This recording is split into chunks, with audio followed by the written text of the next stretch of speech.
کو گالی دینا، کسی کو برا کہنا یہ کوئی عبادت ہے؟ تم کو کس نے تعلیم دی کہ گالیاں دو اور راضی ہو جاؤ کہ ہم نے اتنی گالیاں دی ہے؟ گالی کون نہیں دے سکتا؟ الحمدللہ ہمیں صحابہ کرام کی جوتیوں کے صدقے میں عدم ملا، ہم کسی کو نہ گالی دیتے ہیں اور تمہیں آواز دے کر کہتے ہیں کہ جتنے دنوں تم نے گالی دے لی، اب اگر تم نے گالی دینے کی جرت کی تو یاد رکھو یا وہ گالی دینے والا نہ رہے گا یا وہ زبان نہ۔ السلام علیکم ورحمۃ اللہ وبرکاتہ۔ میں لے کر حاضر ہوا ہوں حضرت مولانا قاری محمد حنیف ملتانی رحمۃ اللہ علیہ کا بیان۔ تو دوستو دیر نہ کرتے ہوئے میں آپ کو لے کر چلتا ہوں بیان کی طرف کہ سبھی حضرات بغور سے بسم اللہ الرحمن الرحیم للفقراء المہاجرین الذين أخرجوا من ديارهم وأموالهم يبتغون فضلا من الله ورضوانا وينصرون الله ورسوله أولئك هم الصادقون والذين تبوأوا الدار والإيمان من قبلهم يحبون من هاجر إليهم ولا يجدون في صدورهم حاجة مما أوتوا ويؤثرون على أنفسهم ولو كان بهم خصاصة ومن يوق شح نفسه فأولئك هم المفلحون وقال النبي صلى الله تعالى عليه وسلم إذا ظهر الفتن وبالبدع فليظهر العالم علمه ومن لم يفعل فعليه لعنة الله والملائكة والناس أجمعين صدق الله مولانا العلي العظيم وصدق رسوله النبي الكريم ونحن على ذلك لمن الشاهدين والشاكرين والحمد لله رب العالمين درود شریف اللهم صل على محمد وعلى آل محمد كما صليت على إبراهيم وعلى آل إبراهيم إنك حميد مجيد اللهم بارك على محمد وعلى آل محمد كما باركت على إبراهيم وعلى آل إبراهيم إنك حميد مجيد آدمی کا جسم کیا ہے جس پہ شیدا ہے جہاں، ایک مٹی کی عمارت ایک مٹی کا مکان، خون کا گارا بنایا اینٹ جس میں ہڈیاں، چند سانسوں پہ کھڑا ہے یہ خیالی آسمان، اور موت کی پرزور آندھی جس دم آ کر ٹکرائے گی، بس یہ عمارت ٹوٹ کر خاک میں مل جائے گی۔ صدر محترم معزز سامعین، محترم بزرگوں، نوجوان ساتھیوں، صدہ مبارک ہو، لاکھوں کھار کروڑ مبارک ہو آپ حضرات کو کہ اللہ تبارک و تعالیٰ نے صحابہ کرام کا جذبہ آپ کو نصیب فرمایا۔ اب تک ہمیں یہ گلہ چل رہا تھا کہ بھئی زمین کے وارث موجود، نہر کے پانی کے وارث موجود، مکان دکان کے وارث موجود، پر نبی کے یاروں کے وارث نہ رہے۔ آج یقین ہو گیا کہ خیرپور میں یاران مصطفیٰ کے وارث ابھی زندہ ہے انشاءاللہ العزیز۔ تھوڑی سی ہمت کی ضرورت ہے، دشمنان صحابہ گئے۔ ہمارے یہاں ہندوستان میں مثل مشہور تھی کہ جب گدڑ کی موت آتی ہے تو شہر کو آ جاتا ہے۔ اب انہوں نے شیروں کو چھیڑ دیا ہے اور اب آپ لوگ جاگ گئے۔ آج پچھتا رہے ہوں گے کہ ہائے ہم نے کیا کیا. اور انہیں یہ بتا دو کہ ابتدائے عشق ہے روتے ہو کیا, آگے آگے دیکھیے ہوتا ہے کیا. سبحان اللہ. عرصہ گزر گیا تمہیں صحابہ کرام کو گالیاں دیتے ہوئے, تمہاری زبان نہ تھکی ہم شرما گئے. سرکار دو عالم صلی اللہ تعالی علیہ وسلم کے ماننے والے ابھی زندہ ہیں, کلمہ پڑھنے والے مسلمان ابھی زندہ ہیں. کہتے ہیں ہمارا تو کلمہ بھی اور ہی ہے, کلمہ اور قرآن اور اذان اور جنازہ اور میراث اور سب کچھ الگ بنا لی. ہم کہتے ہیں خدا کرے تمہاری جہنم بھی نرالی ہو. ارے تکبیر. میں تھوڑا سا آپ کو بٹھا لوں, تقریر پھر کریں گے, نیند نہ آ جائے. سارے کہو اللہ پاک بڑا بے نیاز ہے.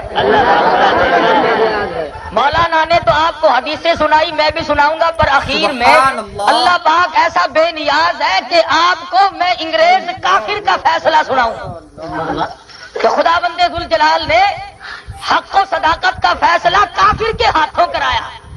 میں آپ سے پوچھتا ہوں, نماز عبادت ہے کہ نہیں؟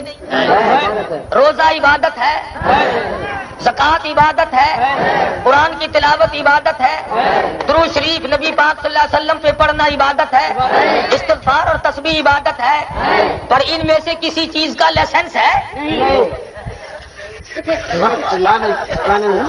انگریز کا فیصلہ اگر مقدمہ کرو گے تو جاؤ لارڈ ماؤنٹ بیٹن کی قبر پہ. انگریز نے نماز کا لائسنس نہیں رکھا, روزے کا لائسنس نہیں رکھا, زکوٰۃ کا لائسنس نہیں رکھا, تلاوت قرآن کا لائسنس نہیں رکھا, درود شریف کا لائسنس نہیں رکھا, اور چرس کا, فیم کا, بھنگ کا, شراب کا اور تعزیے کا.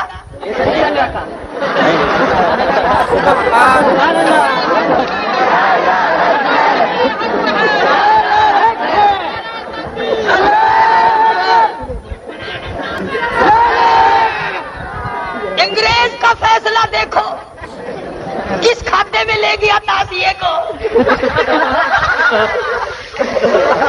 اگر عبادت ہوتی تو اس کا بھی لائسنس گورنمنٹ برطانیہ نہ ایشو. اچھا, نماز آپ خیرپور میں پڑھ سکتے ہیں, سکھر میں, پوری دنیا کی زمین پہ کوئی روک ٹوک نہیں.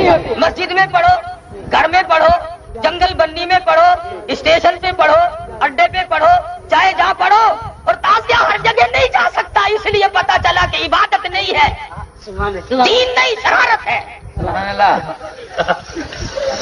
ایک مسئلہ اور بتلائے خیرپور کے لوگوں, تم بڑے عقل مند ہو.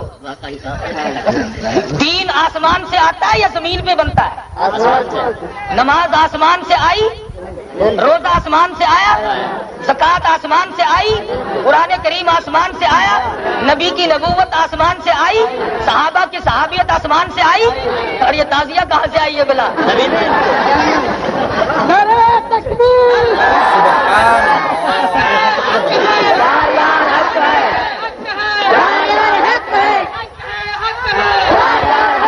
اور پھر کہتے ہیں کہ محبت ہم کو بہت زیادہ ہے, اور محبت کرتے ہیں کرائے پہ.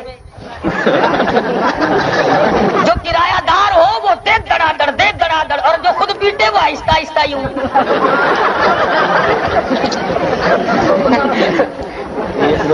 اب ایک فیصلہ اللہ تبارک و تعالیٰ کا, سب کو جل شان ہو.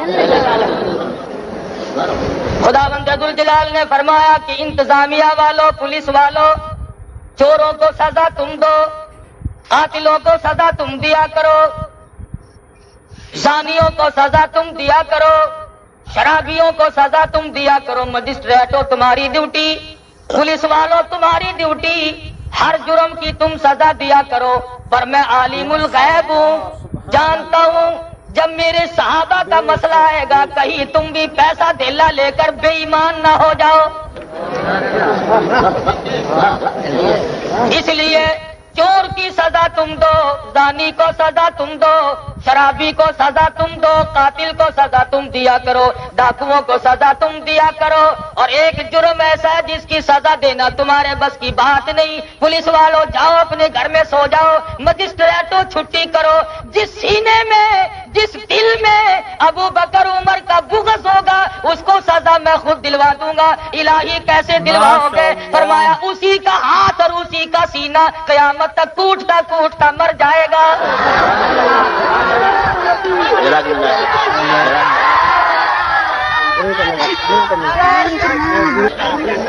فرمایا کہ صحابہ کرام کی شان بڑی اونچی، تمہیں معلوم نہیں کہ یہ سرکار دو عالم صلی اللہ علیہ وسلم کے یار ہیں، یہ حضور علیہ الصلوۃ والسلام، یہ نبوت کے چشم دید گواہ، یہ موقع کے گواہ، یہ قرآن کریم نازل ہونے کے عینی گواہ۔ صحابہ کرام وہ ہیں جن کو جبریل کے سلام آئے، صحابہ کرام وہ ہیں جبریل امین فرماتے ہیں میری تمنا ہے کہ اے کاش میں ابو بکر ہوتا۔ فاروق اعظم کے بارے میں میکائیل کہتے ہیں اے کاش میری تمنا ہے کہ میں عمر فاروق کی جگہ ہوتا۔ صحابہ وہ ہیں جن کے مقام کو حاصل کرنے کے لیے فرشتوں نے تمنا کی، اور یہ تو وہ ہیں جن کی شکلیں بنا بنا کر جبریل امین آئے، اور ان کے بارے میں تم اور کیا کہو گے؟ خدا خود فرماتے ہیں اولئک هم الصادقون۔ اللہ فرماتے ہیں میں کہتا ہوں یہ سچے، میں کہتا ہوں یہ پکے، یہی ہدایت یافتہ، میرے نبی کے دین کی حفاظت کرنا انہی لوگوں کا کام تھا۔ اگر تم اس وقت ہوتے تو خدا جانے کہاں بھاگ گئے ہوتے۔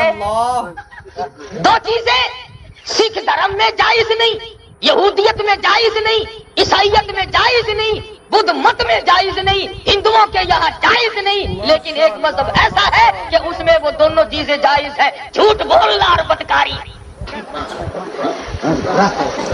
انہوں نے کہا تم نے فلاں وقت جھوٹ کیوں بولا؟ میں نے تو تکیہ کر رکھا تھا۔ کسی مذہب میں جھوٹ بولنا جائز نہیں سوائے ان کے، کسی مذہب میں جھوٹ بولنا، دنیا بھر کے مذہب شمار کر لو، ان کے سوا کسی مذہب میں جھوٹ بولنا جائز نہیں۔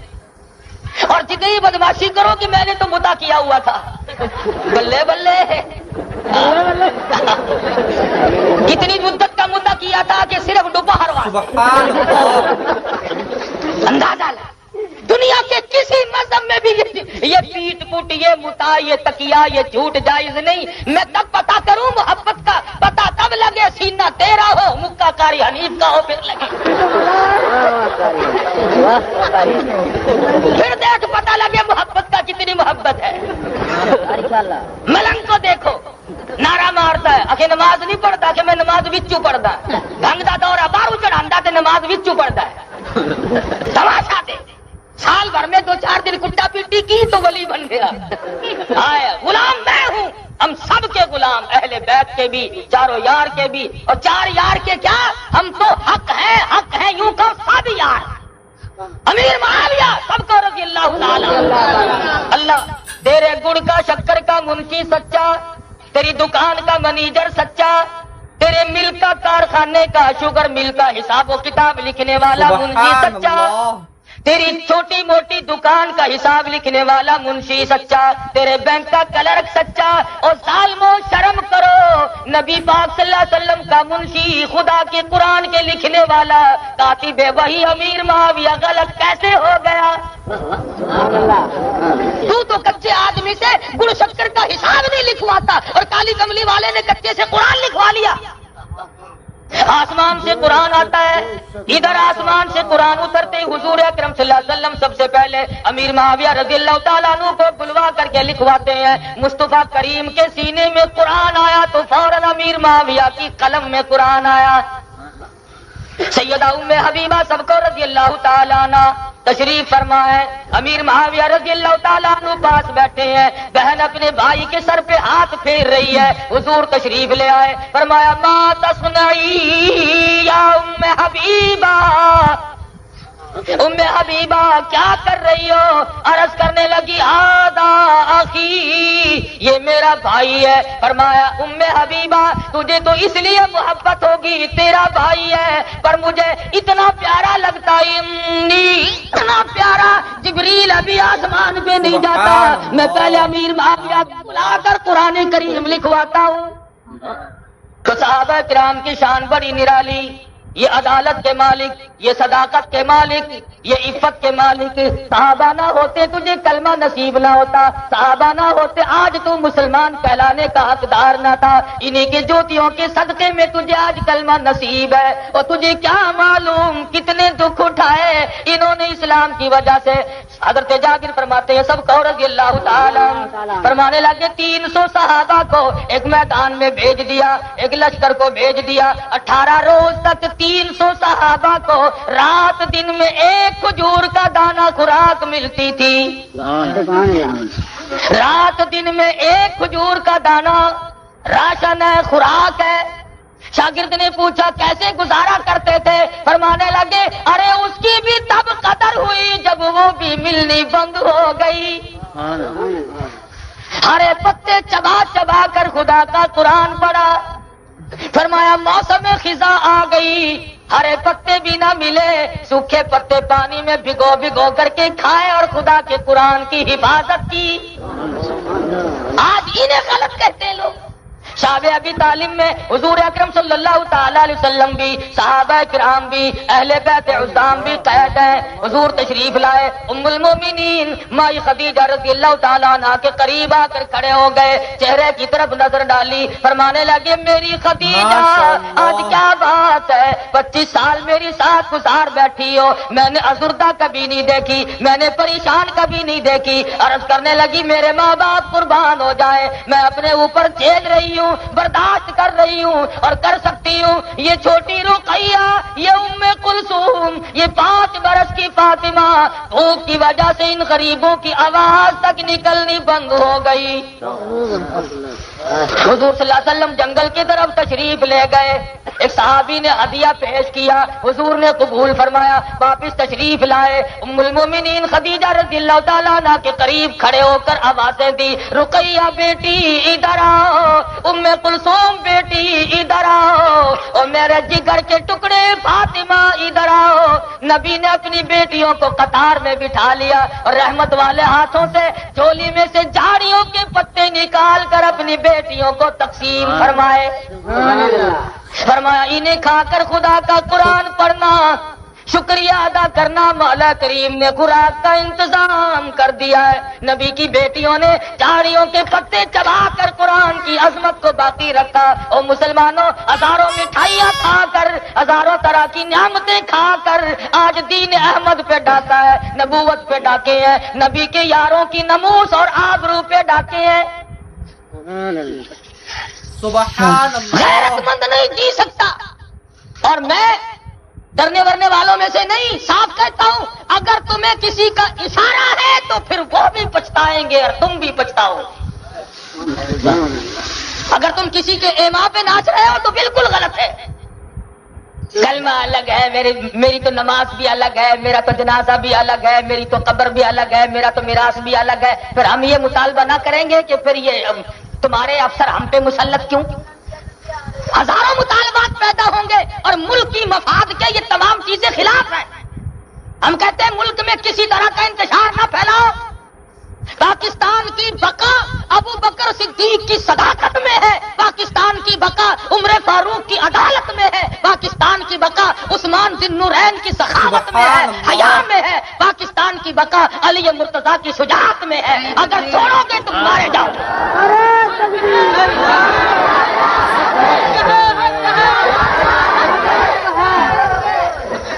صحابہ کرام گرنے ہیں ایک ہی شمع کی، کسی کو گالی دینا، کسی کو برا کہنا، یہ کوئی عبادت ہے؟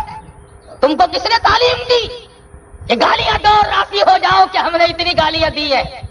گالی کون نہیں دے سکتا؟ الحمدللہ ہمیں صحابہ کرام کی جوتیوں کے صدقے میں ادب ملا، ہم کسی کو نہ گالی دیتے ہیں اور تمہیں آواز دے کر کہتے ہیں کہ جتنے دنوں تم نے گالی دے لی، اب اگر تم نے گالی دینے کی جرت کی تو یاد رکھو یا وہ گالی دینے والا نہ رہے گا یا وہ زبان نہ رہے گی۔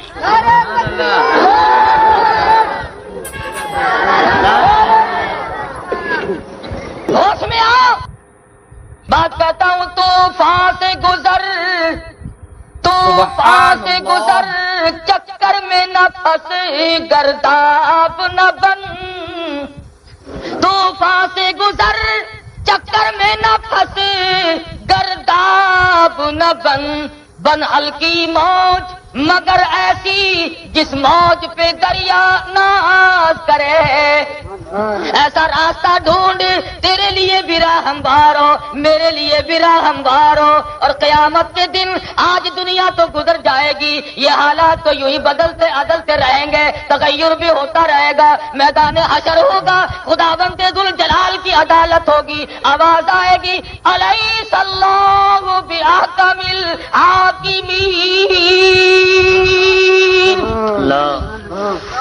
میں بادشاہوں کا بادشاہ، لمن الملک اليوم،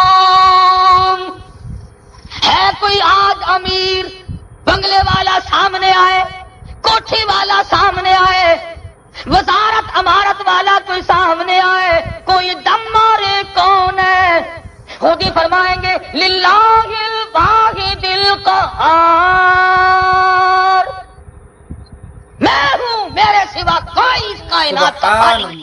اس میدان حشر میں کیا حال ہوگا جہاں نہ کوٹھی نہ بنگلہ، نہ درخت نہ گلشن، نہ باغ نہ باغیچہ، نہ سایہ نہ چھاؤں، جہاں 50,000 سال کے دن میں حوض کوثر کے سوا پانی نہیں ملے گا، اور حوض کوثر پہ جب جاؤ گے تو میرا ایمان ہے، میرا عقیدہ ہے کہ سرکار مدینہ سے پہلے ابو بکر اور عمر فاروق کی تمہیں زیارت کرنی پڑے گی۔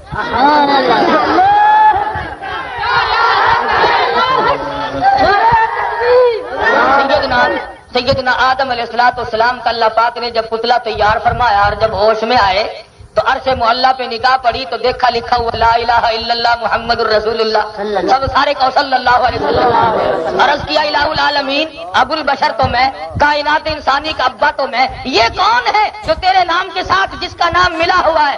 آواز آئی اے آدم، آپ ساری کائنات انسانی کے ابا ضرور ہیں، پر مجھے اپنی کبریائی کی قسم اگر انہیں پیدا نہ کرتا تو تجھے بھی پیدا نہ کرتا۔ اور سنو، فرمایا کہ اے آدم، جب میدان حشر برپا ہوگا مجھے اپنی کبریائی کی قسم تمہیں بھی پیالہ لے کر میرے محبوب کے حوض کوثر پہ جانا پڑے گا۔ وہی شان کے مالک ہے جب سیرت طیبہ یہ ہے، حیات مقدسہ یہ ہے، اور صاف کمالہ یہ ہے، اخلاق جمیلہ یہ ہے۔ چچی نے ساری عمر راہ میں کانٹے بچھائے، ایک روز نہ بچھے، دوسرے روز کانٹے کسی نے نہ بچھائے، تیسرے روز نہ بچھے۔ فرمایا چچی کا وظیفہ کیوں بند ہو گیا؟ کیا بات ہے، کہاں گئی؟ کسی نے کہا بیمار ہے، رحمت للعالمین، شفیع المذنبین، حضرت محمد کریم سب کہو صلی اللہ علیہ وسلم۔ صحابہ کو ساتھ لے کر چچا کے دروازے پہ گئے، ابو لہب کی بیٹی نے دیکھا حضور آ رہے ہیں، کہنے لگی اماں یہاں مرد کوئی نہیں، اور آج جن کو ہم نے ہمیشہ مارا وہ آ رہے ہیں۔ گھبرا گئی، حضور دروازے پہ پہنچے، چچی کہنے لگی کیا بات ہے؟ سرکار مدینہ نے ارشاد فرمایا کئی روز میرے راہ میں کانٹے نہ بچھے، میں نے جب پوچھا کہ کہاں گئی پتا چلا بیمار ہے، میری رحمت والی چادر نے تقاضا کیا کہ بیمار چچی کی بیمار پرسی کر کے آؤ۔ مکے کے چوک میں کھڑے ہیں، صحابی کہتا ہے سر سے لے کر پاؤں تک جسم کا کوئی حصہ ایسا نہیں جو لو لہان نہ ہو، زخم کھا کھا کر اللہ کا قرآن سنا۔ کہتا ابو لہب کے ہاتھ کا پتھر سارے بدن پہ کوئی جگہ ایسی نہیں جہاں پہ نہ لگا۔ سنایا، بیٹی عرض کرنے لگی ابا جان لوگ نہیں سنتے تو میں سنوں گی، اور رقیہ بہن سنے گی، زینب سنے گی، ام کلثوم سنے گی، آؤ گھر میں آ کر ہمیں قرآن سناؤ۔ سرکار مدینہ نے ارشاد فرمایا وَأَنذِرْ عَشِيرَتَكَ الْأَقْرَبِينَ، مجھے حکم ہے کہ اپنوں کو ڈراؤ۔ یا ایھا المدثر قم فانذر، کھڑے ہو جاؤ اے چادر اوڑھنے والے اور اپنے لوگوں کو ڈراؤ۔ اور سب سے پہلے ڈر صحابہ کرام نے اپنایا، کس قدر خوف خدا ہے، کتنا اثار ہے. سیدنا ابو بکر صدیق سب کو رضی اللہ تعالیٰ عنہ. آخری وقت ہے، عائشہ صدیقہ رضی اللہ تعالیٰ عنہ کے ہاتھ میں نیا کپڑا دیکھا. فرمایا یہ کیا چیز ہے؟ عرض کیا ابا جان نہ معلوم کس وقت ضرورت پڑ جائے گی، میں نے کفن کے لیے کپڑا منگایا. فرمایا نہیں ان پیوند والے کپڑوں میں مجھے دفن کرنا، میں اپنے آقا کے حضور میں نئے کپڑے پہن کر جاتا ہوا شرم کرتا ہوں. اب تو میں نے منگوا لیا، اب تو ڈالوں گی. فرمایا نہیں اس کی کوئی حاجت نہیں، قبر میں کفن نہیں دیکھے جاتے، وہاں اعمال دیکھے جاتے ہیں. یہ چادر مدینے کی کسی بیوہ کو دے دینا، وہ سر پہ ڈال کر پردہ کر لے گی آخری وقت میں بھی. اور لوگ کہتے ہیں کہ باغ چھینا. ابو بکر صدیق نے تمام عمر جو مختصر سی تنخواہ وصول کی، جب تک بیت المال میں ایک کوڑی جمع نہ کرا دی، اس وقت تک ابو بکر صدیق کا دم نہ نکلا. صحابہ کرام پہ اعتراض اور تان تشنی، کوئی صحابہ کرام کے برابر. آج کی بات تو آج کی رہی، کسی اور پیغمبر کو بھی ایسے ساتھی نصیب نہیں ہوئے جیسے امام الانبیاء کو اللہ پاک نے عطا فرمایا. سیدنا فاروق اعظم ہے سب کو رضی اللہ تعالی. روٹی کھا رہے، حضرت مقداد تشریف لے آئے، فرمایا آؤ کھانا کھاؤ. روٹی کھانے لگے تو انچھنے جو کی روٹی تھی. سیدنا عمر فاروق کے پاس بیٹھ کر کھانے لگے. حضرت مقداد نے فرمایا کہ یہ تو پیٹ میں اندر نگلی نہیں جاتی، آٹے کو کم سے کم چھان تو لیا کرو. عمر فاروق نے فرمایا جب تک امت کے ایک ایک فرد کو چھنے ہوئے آٹے کی روٹی میسر نہ آ جائے، اس وقت تک عمر فاروق کو چھنے ہوئے آٹے کی روٹی کھانے کا کوئی حق حاصل نہیں.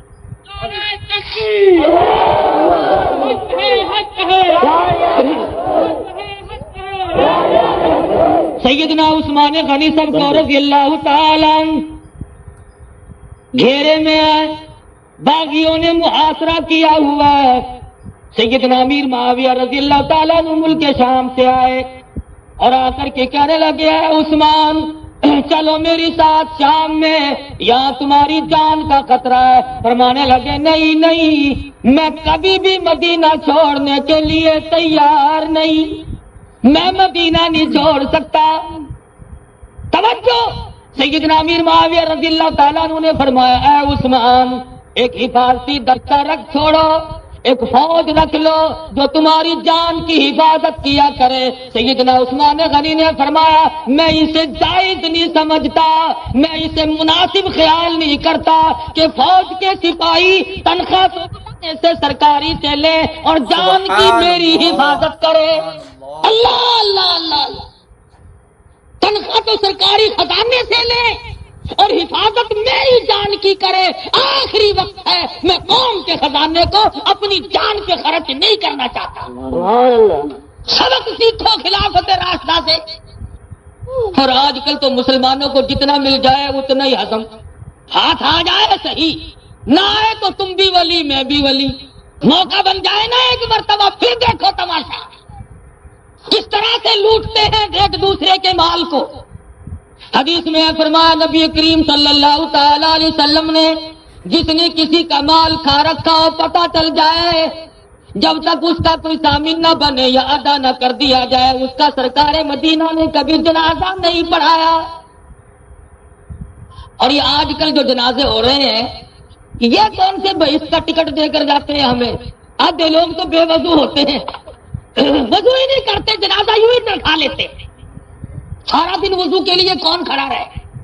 اور پھر ٹھگی ہوتی ہے، نماز جنازے کی دعا تو آتی نہیں، یوں ہی کھڑے رہتے ہیں، آدھوں کو نہیں آتی. تو اس صورت سے صحابہ کرام کس طرح پہ جنازے پڑھتے تھے اور کس صورت سے وہ جنازے لے کر کے چلتے تھے، اور انہوں کی جو ہے میں یہ ہرگز برداشت کرنے کو تیار نہیں. امیر معاویہ رضی اللہ تعالیٰ عنہ یہ کہہ کر تشریف لے گئے، پھر خدا حافظ ہے تم میری بات کو تسلیم نہیں کرتے. تو صحابہ اکرام اگر نہ ہوتے تو آج قرآن مجید تمہارے پاس نہ ہوتا، آج تم مسلمان نہ کہلا سکتے. اور میں آگے بڑھ کر کہوں کہ اگر صحابہ اکرام نہ ہوتے آج پاکستان نہ ہوتا، اسلام نہ ہوتا، تو تمہارے دماغ میں یہ بات کیسے آتی کہ پاکستان بننا چاہیے؟ صحابہ کرام کی جوتیوں کے صدقے میں پاکستان بنا ہوا ہے.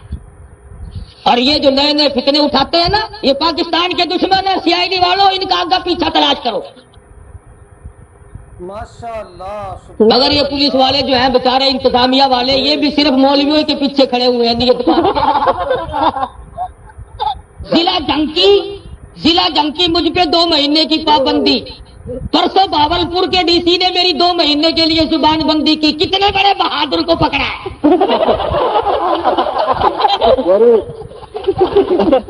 تمہارے خیال میں تو میں ایک ٹوپی والا مولوی ہوں، لیکن بھاولپور کے ڈی سی سے پوچھو سب سے بڑا بہادر میں ہوں.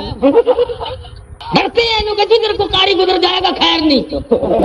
اندازہ ہائے ہائے. ایک اخبار کی خبر سنا دوں، آپ کو بھی احساس ہوگا. ہمارے ضلع ملتان میں ایک گھر کے 11 آدمی 2 آدمیوں نے قتل کر دیے. چھوٹے چھوٹے بچے، اخباروں نے لکھا، چھوٹے چھوٹے بچے پیر پکڑ کر درختوں میں مارے. اور ایک حاملہ عورت تھی، اس کا پیٹ چاک کر کے اندر سے بچہ زندہ نکال کر اسے بھی ذبح کر دیا. لوگ دیکھ رہے تھے اور دن کا واقعہ تھا. اور مجھے شرم تو اگلی بات سن کر آئی کہ جی وہ قاتل فرار ہو گئے. بلے بلے فرار ہو گئے. پولیس والے ریوڑیے چاہتے رہے بیچارے. 11 افراد کے قاتل فرار ہو گئے اور ملے کون؟ مولوی صاحب.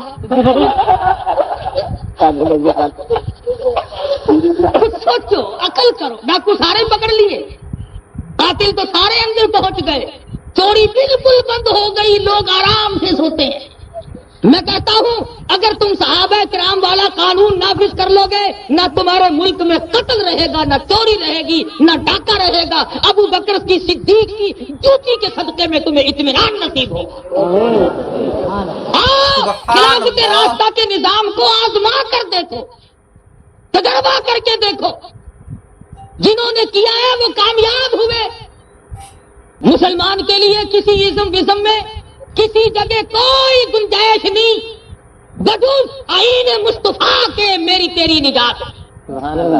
فرما قل ان کنتم تحبون اللہ فاتبعونی یحببکم اللہ ویغفر لکم ذنوبکم واللہ غفور رحیم. اے میرے محبوب صلی اللہ علیہ وسلم، اگر لوگ مجھ سے محبت کرنا چاہتے ہیں، میرے قریب آنا چاہتے ہیں، فاتبعونی، انہیں کہو کہ وہ تیری تابعداری کرے. کیوں؟ اس لیے خدا چاہتا ہے رضا ہے محمد، خدا کی رضا ہے، رضا ہے محمد. من یطیع الرسول فقد اطاع اللہ. جس نے پیغمبر کی اطاعت کر لی اس نے خدا بند ذوالجلال کی اطاعت کر لی. اگر تو گناہگار ہے، سیاکار ہے، جب کالی کملی والے کے قدموں میں آ جائے گا، میرے حبیب کا بن جائے گا. وَيَغْفِرْ لَكُمْ ذُنُوبَكُمْ وَاللَّهُ غَفُورٌ رَحِيمٌ. میں تمہارے خطاؤں کو، تمہاری گناہوں کو دریائے رحمت میں غوطہ دے کر معاف کر دوں گا جب تم میرے نبی کے قدموں میں آ جاؤ گے. خدا کی قسم تم نے تو کچھ بھی نہ کیا اور میں نے کچھ بھی نہ کیا. اے کاش آپ ذرا پیچھے جائیں. سیدنا امیر حمزہ ہیں، سب کو رضی اللہ تعالی. فرمایا یریدون لیطفئوا نور اللہ بافواہہم واللہ متم نورہ ولو کرہ الکافرون.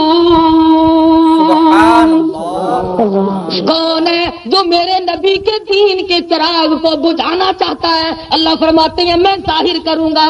ابو نبی کی مصطفیت جہاں تک خدا کی خدائی رہے گی، اللہ کی ربوبیت رہے گی، مصطفیٰ کی نبوت رہے گی، اور جہاں تک نبی کی نبوت رہے گی ابو بکر کی صداقت بھی ساتھ ساتھ رہے گی. کون ہے جو الگ کر سکتا ہے؟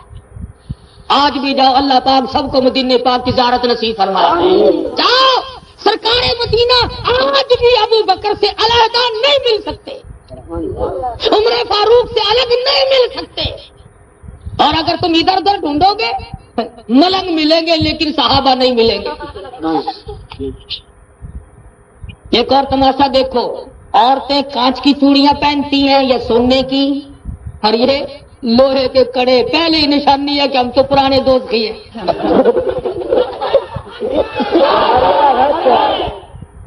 ہتھکڑیاں یہی سے منو لوہا کھینچتے پھرتے ہیں، منو۔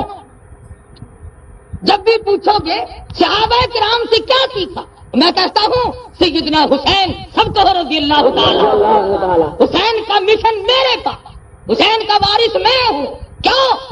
اس لیے جب کہا گیا کہ یہی کھڑے کھڑے ہاں کرو، یہی کھڑے کھڑے بیعت کرو، تسلیم کرو، سیدنا حسین رضی اللہ تعالیٰ عنہ نے ہمیں وہ سبق دیا، وہ درس دیا، وہ تعلیم دی کہ قیامت تک مسلمانوں کے لیے شمع ہدایت بن گیا۔ یہ بتلا دیا کہ جسے غلط سمجھتے ہو، جسے حق نہ جانو، جسے سچ نہ جانو، اس کے سامنے یہ سر جھکایا نہیں جا سکتا پر کٹایا جا سکتا ہے۔ سارا خاندان، سارا قبیلہ، سارا کنبہ تو قربان کیا جا سکتا ہے پر نانا کے دین پہ آنچ ہرگز نہیں آنے دینی۔ اور میرا ایمان ہے سیدنا حسین رضی اللہ تعالیٰ عنہ نے آخری وقت میں خطبہ دیا، او لوگوں میں قرآن پڑھتا ہوں، مجھے مار کے کیا لوگ ہیں؟ او لوگوں، اس وقت زمین پہ آخر الزمان محبوب کا میرے سوا نواسا کوئی نہیں۔ لوگوں، فاطمہ الزہرا کا میں لگتے جگر ہوں، علی مرتضیٰ کا میں نور نظر ہوں۔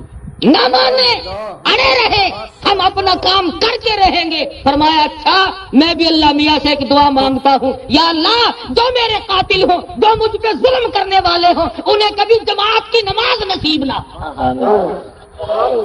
آپ لوگ جماعت کی نماز پڑھتے ہیں نا؟ جن کو نصیب نہیں وہ سیدنا حسین کی بد دعا سے مارے گئے۔ فرمایا میرے اللہ، جنہوں نے مجھے قرآن پڑھتے شہید کیا، قرآن کی دولت سے محروم کر دے۔ آج آؤ میرے سامنے کھڑا ہو کر کوئی الف لام میم سے لے کر والناس تک قرآن پڑھ کے سناتا جا اور ہم سب کو اپنے ساتھ ملاتا جا۔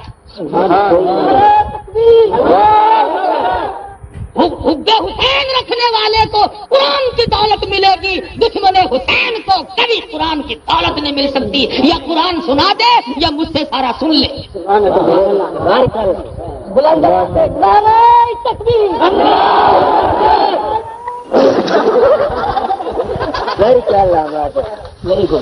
اندازہ لاؤ، قرآن خدا کا کھا جائے بکری، کم سے کم ہاتھی کا نام تو لے دیا ہوتا۔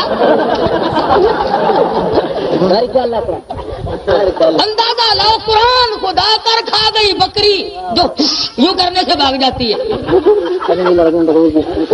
بناتے بھی جھوٹ کے پیر نہیں ہوا کرتے۔ نو کہ سیدنا علی مرتضیٰ کی دن میں خلافت تھی نا، وہ 10 پارے جو تھے وہ بکری جلدی جلدی کر کے کھا گئی۔ دودھ کس نے پیا اس بکری کا؟ کچھ تو سوچو نا، ساری چیزوں کے بارے میں کہ یہ بھی نہیں، یہ بھی نہیں، پھر ہم کہتے ہیں تو بھی۔ انشاءاللہ ہم اسلام کے اہل بیت کے سب کے وفادار ہیں، سب کے وفادار ہو نا۔ حسین کے ہم سب غلام ہیں، حسن کے غلام ہیں، فاطمہ الزہرا کے غلام ہیں، علی مرتضیٰ کے غلام ہیں، تمام صحابہ کرام کے ہم غلام ہیں۔ اللہ اللہ، سیدنا حسین رضی اللہ تعالیٰ عنہ کو شہید کر کے اب اگر کوئی ان سے یوں پوچھ لے کہ یہ جو تم نے تاریخی واقعات بتلائے ہیں، جتائے ہیں، خود بھی روئے، لوگوں کو بھی، پہلے بات کرتے رہیں گے پھر کرتے کرتے پہلیوں میں کریں گے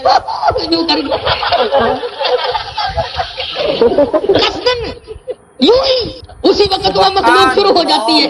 اچھا یوں پوچھو ان سے، آخر روایت راوی کریندا ہے، وہ راوی کہاں کھڑا ہوا تھا جس نے اتنا بڑا ظلم دیکھا کہ چادر زینب اتار دی گئی، علی مرتضیٰ کے فرزند کو بے دردی سے شہید کیا گیا، علی اصغر کے حلق سے تیر پار ہو گیا۔ بڑا بے ایمان ہے وہ راوی جو کھڑا دیکھتا رہا۔ اتنا بڑا ظلم آخر راوی نے نہ کھڑا آئی، کھجی دے پچھوں گلے کتنا حکمدار ہے، کھجی کو جفا پائی کھڑا رہ گیا.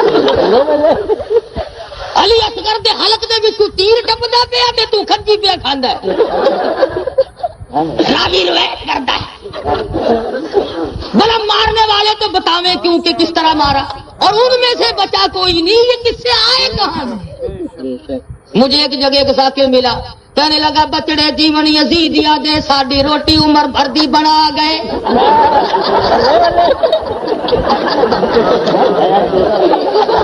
بس ایسا تو دعا کرے نے ایویں نہ ہوئے تو کما کے کھانا پوے کاکا. ہوں چھوڑے لہائی میں مزے کیتی کھڑے دیر نہیں لگتی. 2 گھنٹے کی مجلس ہوئے نا، کچھ نعرے تے کچھ مہربانی مہربانی مہربانیوں کر کے وقت گزار. راوی روایت کرتا ہے، منہ دیکھ راوی کا. کچھ تو سوچے آدمی کیا یوں. اللہ اکبر، میں ان کا غلام ہوں. فرمایا اولئک کتب فی قلوبہم الایمان. اللہ فرماتے ہیں میں نے تو ان کے دلوں پہ ایمان لکھ دیا. لکھنے والا اللہ ہو اور تختی ابو بکر صدیق عمر فاروق عثمان و علی کا قلم ہو، مٹا کوئی نہیں سکتا.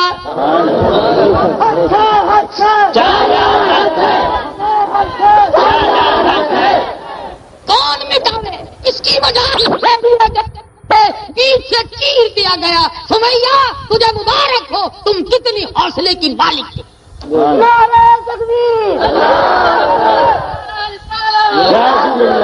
صحابہ کرام کے اخلاق بھی نرالے. غزوہ بدر کے جنگی قیدی مدینہ منورہ میں قید ہو کر آئے. ایک ایک صحابی کو ایک ایک جنگی قیدی تقسیم فرما دیا. ان کو کھانا کھلانا، انہیں کپڑا پہنانا، ان کا خیال کرنا. ایک غریب صحابی کے پاس جنگی قیدی ہے، اسلام کا دشمن، قرآن کا دشمن، نبی کا دشمن، صحابہ کا دشمن، ایمان کا دشمن. لیکن صحابی کا رویہ دیکھو، اثار دیکھو. جنگی قیدی کہتا ہے پہلے دن صحابی نے مجھے تو روٹی کھلائی اور میری نگاہوں کے سامنے خود درختوں کے پتے چبائے. میں نے کہا روٹی کھا لے. کہنے لگا نہیں نہیں، اتنی روٹی ہے کہ مہمان کا پیٹ بھر جائے. تو چاہے مٹانے آیا تھا، مارنے آیا تھا، پر ہے تو میرے نبی کا بھیجا ہوا میرے پاس مہمان. دوسرے روز بھی جنگی قیدی نے روٹی کھائی، صحابی نے پتے چبائے. تیسرے روز جنگی قیدی کہنے لگا آج تو کھا لے. کہنے لگا نہیں نہیں، میں نبی کے مہمان کا پیٹ بھروں گا. جنگی قیدی کہنے لگا جب تمہارے اندر اتنا قربانی کا جذبہ ہے، پہلے کلمہ پڑھا پھر روٹی کھلا. میں ایسے اسلام پہ قربان کیوں نہ ہو جاؤں. تو صحابہ کرام نے اثار کیا ہے. اب صحابہ کرام کے ساتھ ساتھ اپنی ماں کا بھی ذکر کروں، سارے جہان کے مسلمانوں کی ماں کا ذکر کروں، ام المومنین کا ذکر کروں، اس عائشہ صدیقہ کا ذکر کروں جس کی جھولی میں سرکار مدینہ ہو تو جبریل قرآن لے کر آئے، اور جس کا نصیبہ اتنا جاگا کہ جہاں پہ اللہ پاک نے عائشہ صدیقہ اور امام الانبیاء کو اکٹھا دیکھا، مولا کریم نے اس جگہ کو عرش معلیٰ سے بڑھا کر گنبد خضرا بنا. عائشہ صدیقہ وہ ہے اور لوگ گالیاں دیتے ہیں.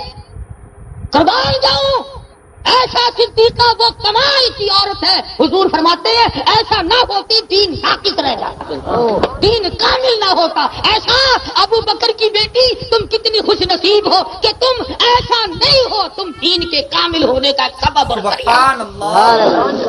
عائشہ صدیقہ فرماتی ہے سب کو رضی اللہ تعالیٰ عنہ، فرماتی ہے کہ میں آنگن میں صحن میں اپنے پیارے محبوب کے ساتھ کھڑی تھی. میری نگاہ ستاروں پہ پڑی. میں نے عرض کیا میرے آقا کسی کی نیکیاں اتنی ہیں جتنے آسمان پہ ستارے. سرکار مدینہ نے فرمایا عائشہ عمر فاروق کی نیکیاں اتنی ہیں. عرض کرنے لگی یا رسول اللہ میرے محبوب پیارے خامن میرا ابا.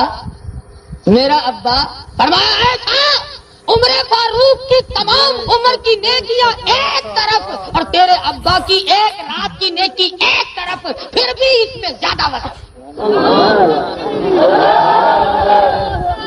عائشہ صدیقہ وہ ہے، عائشہ صدیقہ وہ ہے روٹیاں پکا رہی ہیں.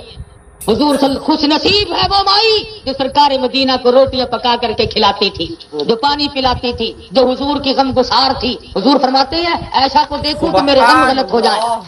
روٹیاں پکا رہی ہیں، سرکار تشریف لائے، فرمایا عائشہ آج روٹی میں بھی پکاؤں گا. فرمایا عرض کیا نہیں میں پکاؤں گی، میں خادمہ ہوں، میں تابع دار ہوں. فرمایا نہیں ایک روٹی تو پکاؤ.